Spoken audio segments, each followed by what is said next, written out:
राज्याचे नगरविकास विभागाचे अतिरिक्त मुख्य सचिव डॉक्टर के.एच. गोविंदराज यांनी काल कोल्हापूर महानगरपालिकेच्या विविध विकास प्रकल्पांचा आढावा घेतला। पालिकेच्या बैठकीत शहरातील प्रलंबित प्रकल्प, विकासकामे आणि आर्थिक बाबींवर चर्चा करण्यात आली। प्रशासकीय बैठकीत आयुक्त डॉक्टर राजेंद्र भारुड यांनी महापालिकेच्या विविध प्रकल्पांची माहिती सादर केली। शासन स्तरावर प्रलंबित असलेले प्रस्ताव, निधी, अनुदान याबाबत सविस्तर माहिती देण्यात आली। नवीन महापालिका इमारतीसाठी 8 कोटी रुपयांच्या वाढीव निधीची मागणी आयुक्तांनी केली, तर विविध प्रकल्पांपोटी 138 कोटी रुपयांचा निधी येणे बाकी असल्याचेही सांगितले। त्यावेळी डॉक्टर गोविंदराज यांनी महापालिका ही स्थानिक स्वराज्य संस्था असून नागरिकांच्या अपेक्षा वेळेत आणि दर्जेदार पद्धतीने पूर्ण करणे आवश्यक असल्याचे सांगितले।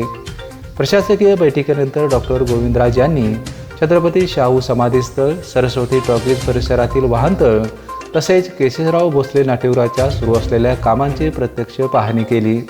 यावेळी अतिरिक्त आयुक्त रविकांत आडसूळ, महापौर रुपाराणी निकम, उपमहापौर अक्षय जरग, स्थायी समिती सभापती विशाल शिराळे, विरोधी पक्षनेते राजेश लाटकर, सभागृह नेते मुरलीधर जाधव, गटनेते शारंदर देशमुख, आदिल फरास आणि इंद्रजित बोंद्रे यांच्यासह महापालिकेतील अधिकारी उपस्थित होते। पेपेंसाठी कोल्हापूरहून विजय यशपुत्र।